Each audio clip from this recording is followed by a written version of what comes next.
Trauma Therapist Podcast, episode 530.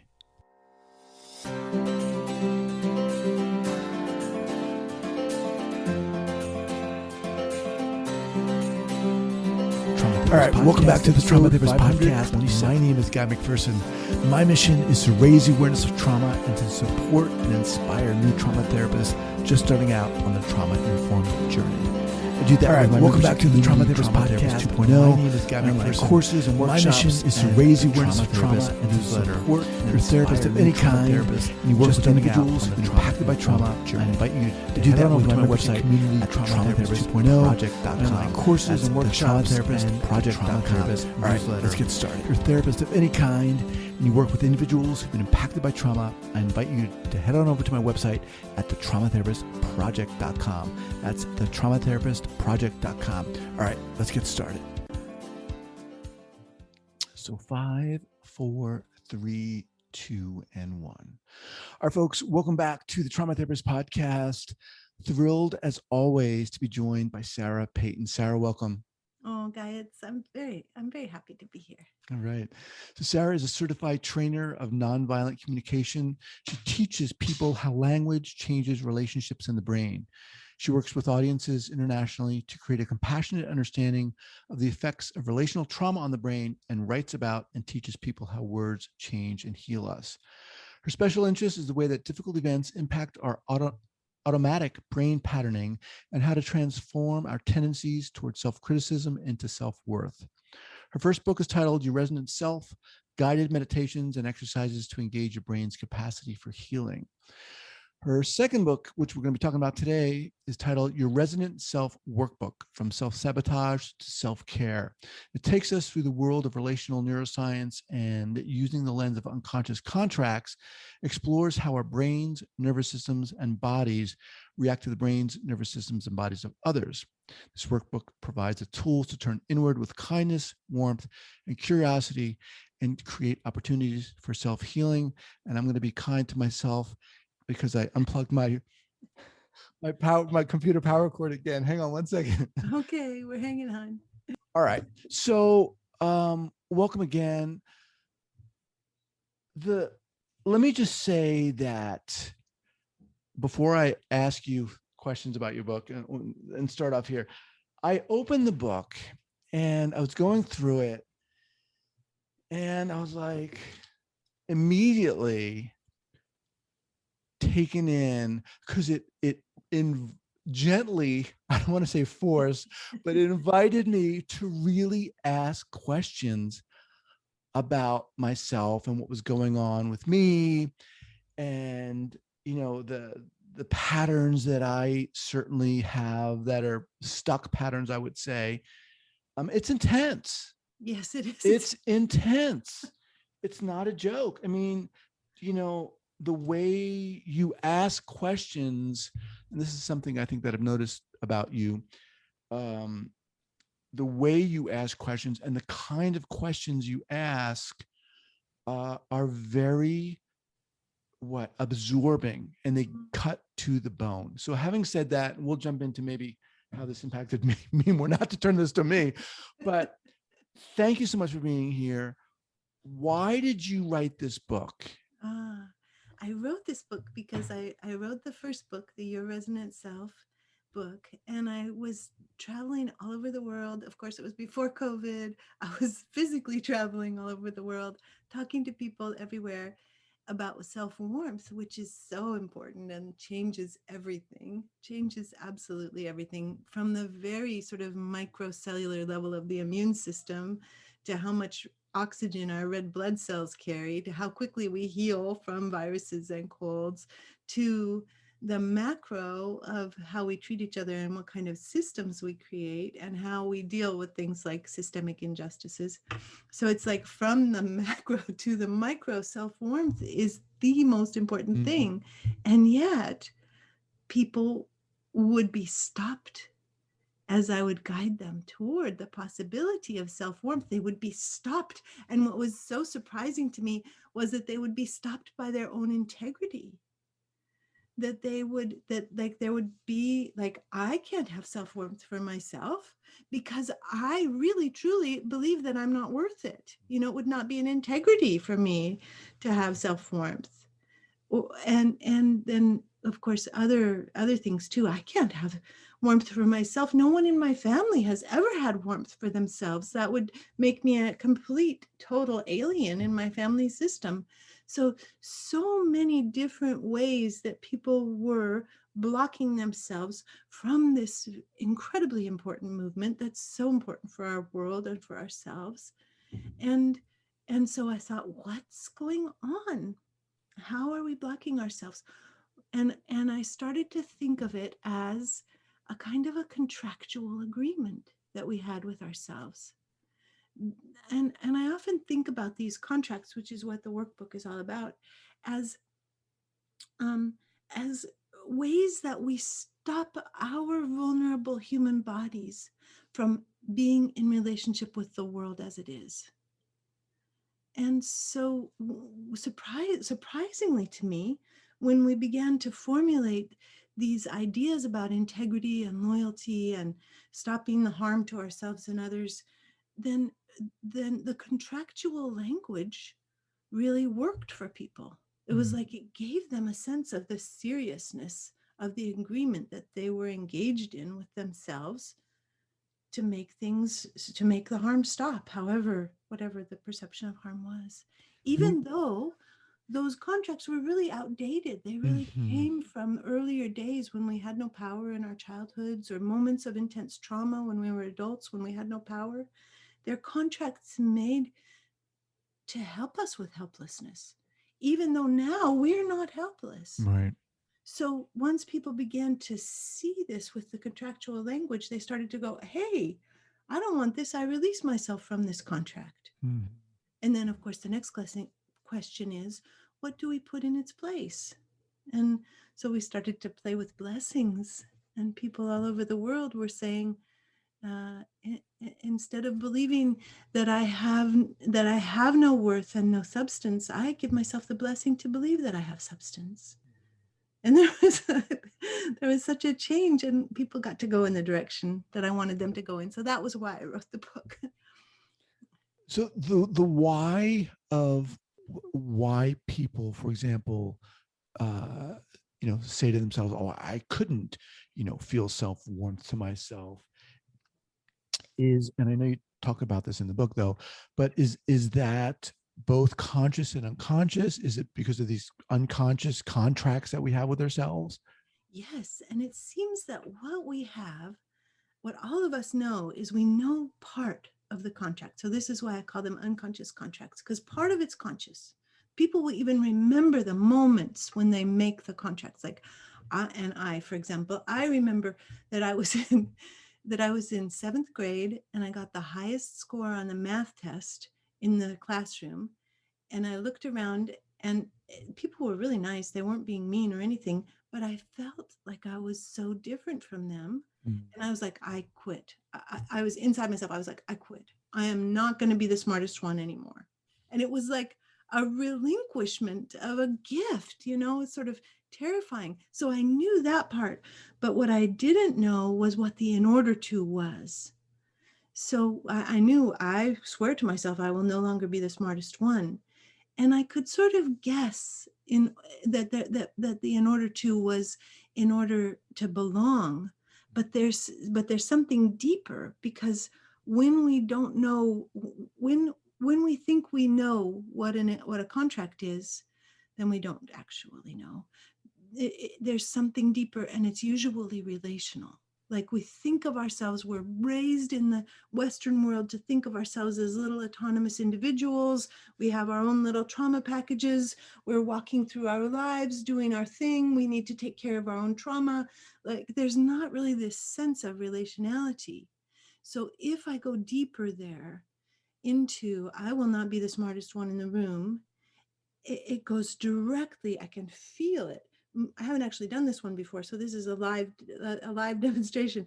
I can feel it going through belonging into the place where my mother was, absolutely hampered by trauma in the way she could use her brain. And if I was the smartest one, I had to leave her. And so the actual contract would be, I, Sarah, solemnly swear to my essential self not to be the smartest one in order to be able to stay with my mother so that she's not alone, no matter the cost to myself. And then you can feel it in your body when when you go below what you think you know into the relational space. Then your body goes, oh yeah, that's a big one. We don't need that anymore. That was from that was from being 18 months old, or 2 years old. No, So no longer need. in that way, you bring self-awareness to it, obviously, and that's the beginning of working towards what, repairing that. How does that reparation kind of solidify in a sense? Is Well, it? a lot of it solidifies with there's this wonderful thing that humans do when they have moments of insight, where there's a brain reorganization. They can see gamma waves of insight moving through the brain and like realigning the ways that the neurons touch each other. And moments of insight are some of the most stable changes that we make as humans. I remember my chemistry teacher in my high school. She had a poster on the wall, and it said, "The human brain, once stretched to a new idea, will never return to its original shape." And there's something in that that's like there's an aha moment as you begin to think about yourself relationally when you've always thought of yourself autonomously, that allows for deep and sustainable change, sustained change. Um, and yeah, so Yeah, it's very, very interesting to me because as I was going through this and I was debating whether or not I was going to, you know, share this just for obvious reasons, but it really made me think of my own contracts I have with myself, and one of them is so, well, I don't want to say, I guess it is a contract, but so vivid, so vivid. I remember when I was switching schools, I must have been like 10 or 11. And I was in the process of switching schools, and my mom took me to tour this possible new school. And I remember we did it, and then we were out on the playing field. There was no one else there. It was just myself, my mother, and this administrator. And I heard him, I was kind of walking off a little bit, and I heard him telling my mother that I was not like good enough academically for this school.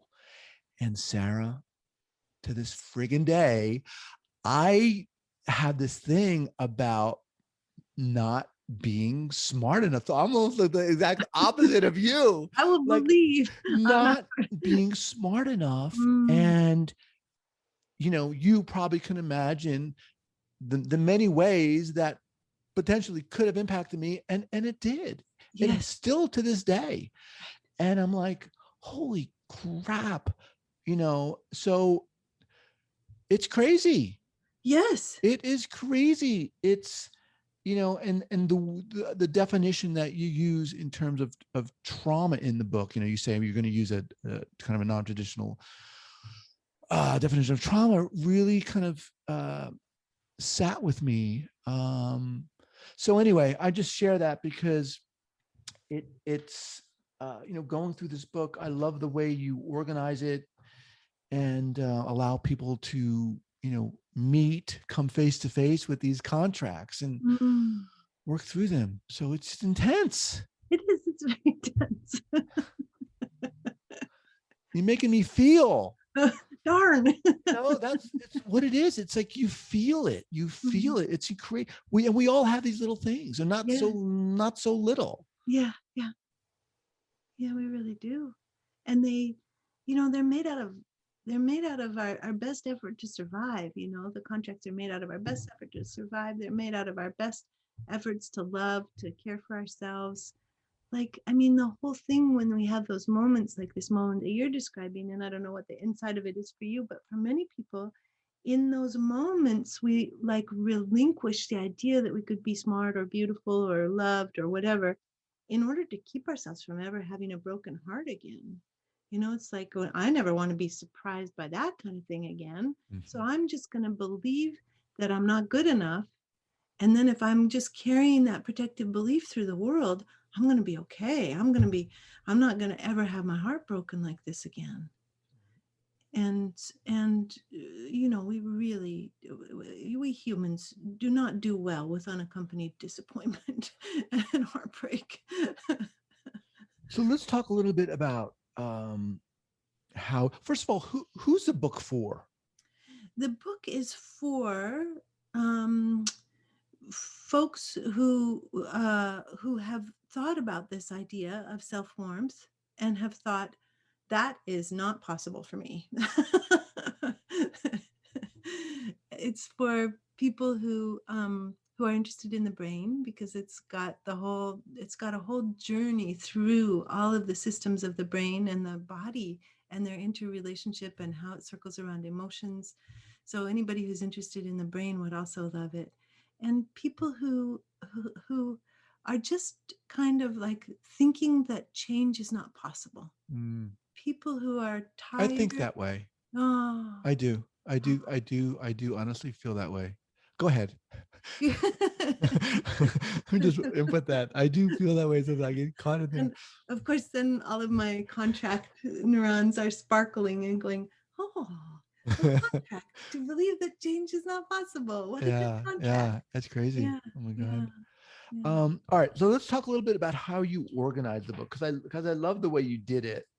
Um, so share with our listeners how you organize it in the different chapters and so forth. Yeah.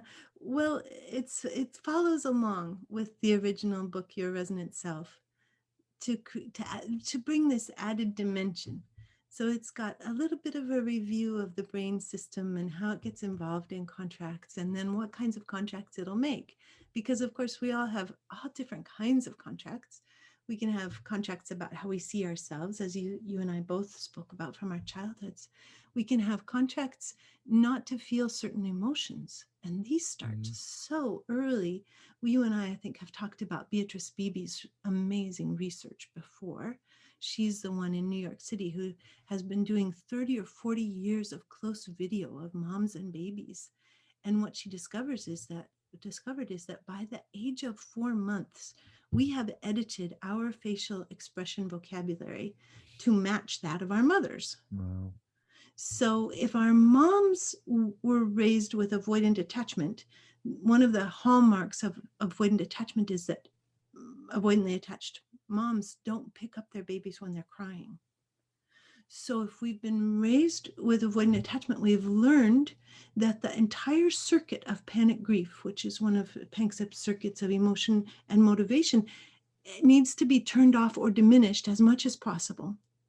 That it's not an allowable sort of subject of facial expression conversation. We must not have sad eyes. We must not have sad mouths. And what we'll see folks who have contracts not to be sad, not to show sadness, not to burden others with their sadness. And we can see people's mouths. They'll be crying, and their mouth will still be turned up in a smile. Boy. This is an example of very, very clear early contracts that we have, not to be who we are, not to be sad, so that we get to keep people with us. Mhm. And so these are the kinds of things that come out in the book as we go kind of through brain system, emotional systems, looking at what are the different ways that we limit and diminish our life energy, because our circuits of emotion and motivation are where our life energy flows. And in the best of all possible worlds, we are a complex system, like a choir singing, where sometimes the song is a grief song, sometimes the song is an anger song, sometimes the song is warm curiosity, sometimes the song is love, sometimes the song is fear or terror. But we're moving always fluidly within these different feelings of life energy, which makes our life much richer, as opposed to if we're only focused on, and many of us are in this world, only focused on the seeking circuit. with some little blips of anger slipping through every now and then, and everything else is off limits. Play is off limits, sexuality is off limits, grief is off limits. It's just like, no, that stuff is over there and we don't want that. All we want to do is be focused on work, getting things done, making sure everybody's safe and the house mortgage is paid, and like that's what we're doing. And all of that richness is off limits because of these early contracts that we've made. So the book takes us through all of the different brain systems so that we can begin to explore how have we how are we diminishing our contact with life as it is right now. Mm-hmm.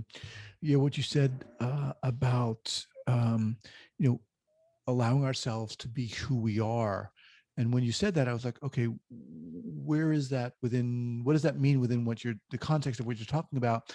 But so from what you're saying here, working through, in a sense, these contracts is not simply just to feel good, but it's to allow ourselves to be ourselves, to get in touch with those other aspects that we've kind of heretofore kept at bay, in a sense. Or that society has told us are not okay, or our family systems have told us are not Mm-hmm. okay. What did, you said a lot of us don't, and I'll put myself in this category too. We don't allow ourselves to feel warmth. Mm. Say more about that.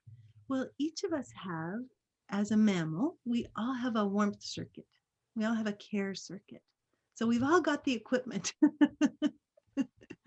Everybody's got it. And the question is, do we get to use it? And do we get to use it for ourselves as well as for others? And we've lived in a world that's been molded and modeled after different ideas that come from both attachment but also from religion, like ideas about how if you are warm with yourselves, it's selfish, Mm-hmm. and you're not really worshiping God if you're warm with yourself. You're putting yourself first, and different ideas like that. I mean, so many of them just come right back again and again to integrity. Like Mm-hmm. people really, they're not trying to do themselves harm by not accessing their warmth, but they learned early that warmth was not okay. Like when little kids get proud and satisfied, so often they'll hear, "You're too big for your britches," or "What do you think you are, a princess?" Or Mm-hmm. I mean, there's lots of different ways that our society and our family groups and our cultures give children the message, not to experience the high points of life, because it's because it blows the circuits of the adults that are around them. They have their own things that they learned and what's acceptable and what's not acceptable.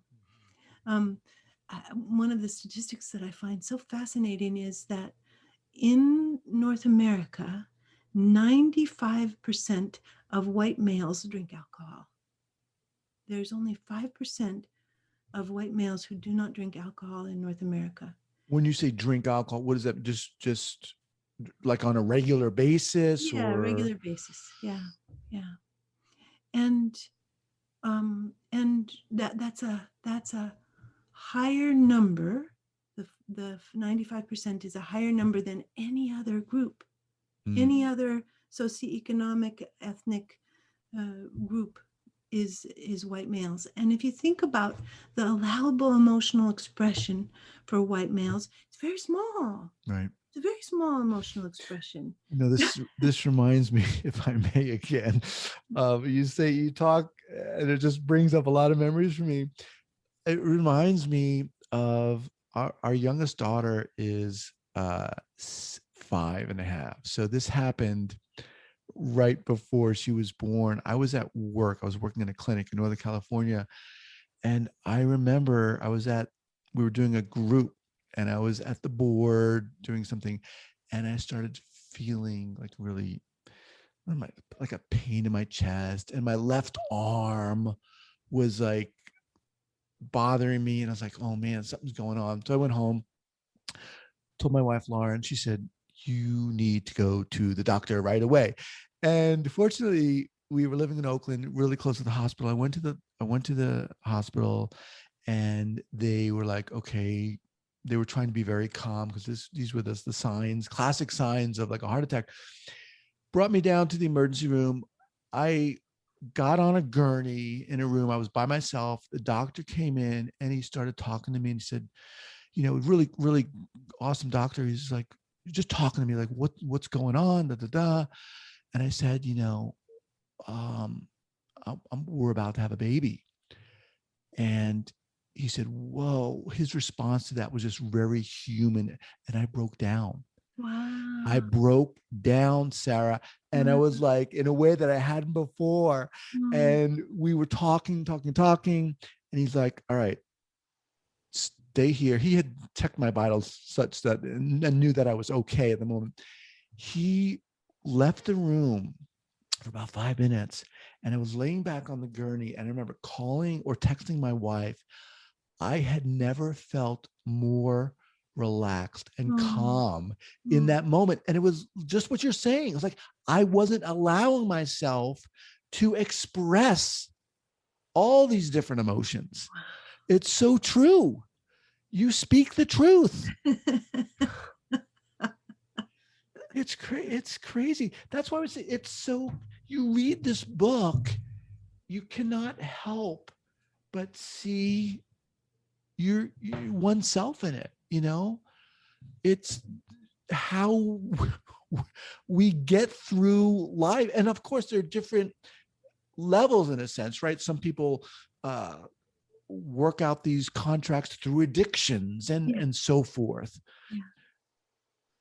Yeah. Mm. And Gabor Mate would say that some people work them out through health issues. Mm.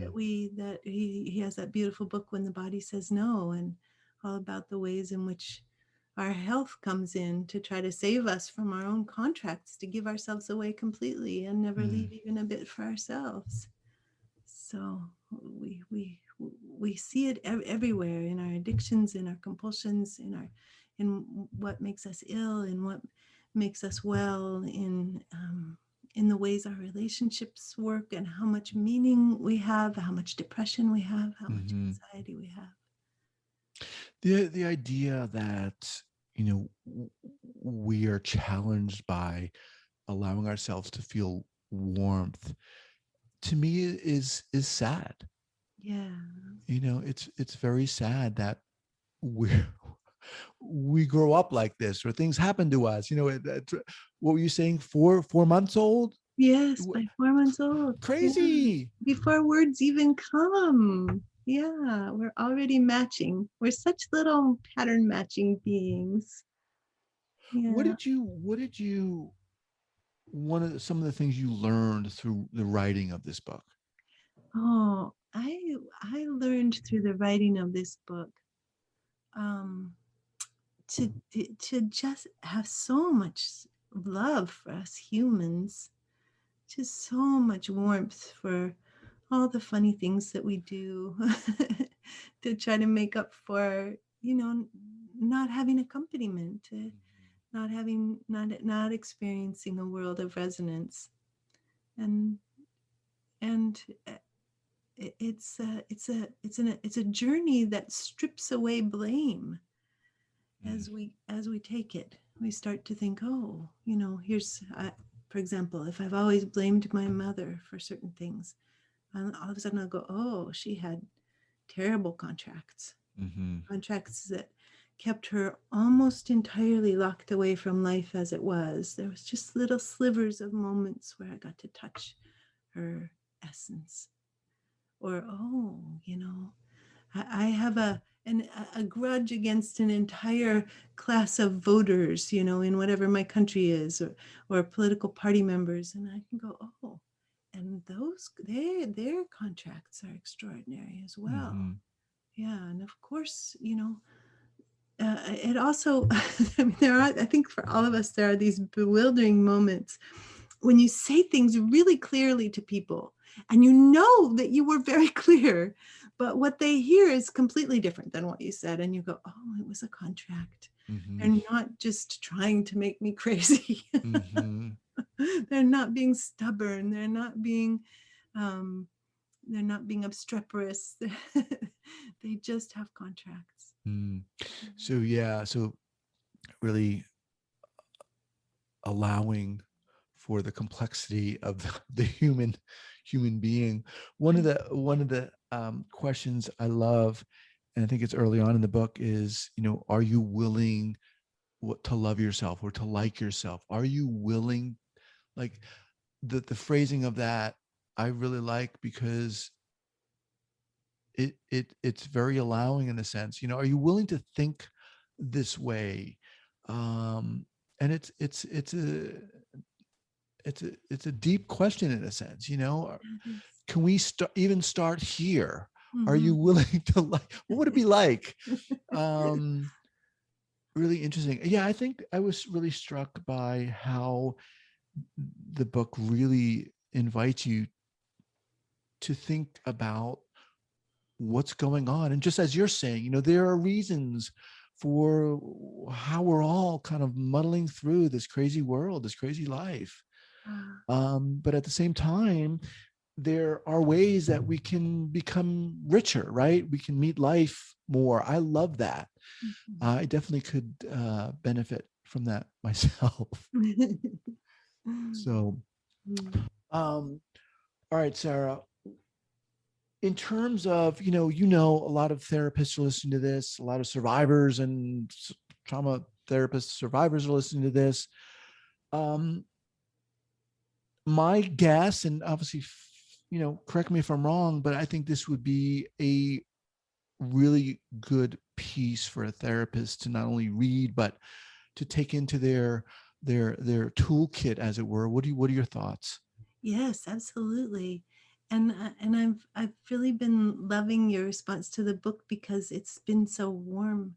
And one of the things I always worry about when we learn a new tool is that we'll begin to kind of use it as if it were a scalpel instead of instead of, bringing it out as like a little offering, as a possible offering in a warm and protected space. So it's a fabulous intervention, and the more it's accompanied with warmth and resonance and a sense of standing beside each other and Mm, really appreciating the contracts for their beauty and their contribution to our survival and well-being. It kind of creates this funny incongruent moment, I think, sometimes when somebody finds a really difficult and painful contract and I go, oh my God, that's so beautiful. Sort of not quite a match, for the mhm, pain that's coming as we discover it. And at the same time, these patterns are just, we are so creative. mhm.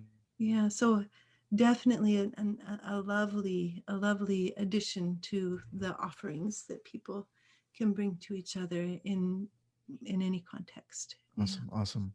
Well, I think that's a testament to the way it's written and the language you're using in the book, because that's what certainly resonated with me, if I can use that word. Yeah. All right, Sarah, love it. The book is called Your Resonant Self Workbook. I've got it right here. Sarah Peyton.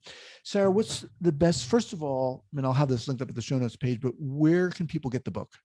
They can get the book on any online bookseller, or they can special order it through their brick and mortar bookseller if they want to support brick and mortar bookshops, which I always love. Okay, okay. The purchases on Amazon do nicely for me because they give me those wonderful numbers, but wherever people want to buy it, they can buy Okay, it. awesome. And in terms of the best way for people to get in contact with you. They can get in contact with my offerings and my store and everything that's up and possible to work with, including lots of free material on my website, sarahpayton.com. And they can also get downloads of these meditations too. There were downloads of the original meditations for book one, and there are downloads of meditations for book two for free on the book website, yourresonantself.com. Okay. Now, earlier on, you mentioned, you've been traveling all over. Are you still doing workshops and trainings now? What's going Yes, on? yes, doing workshops and trainings Okay. for the world from this room. Wow.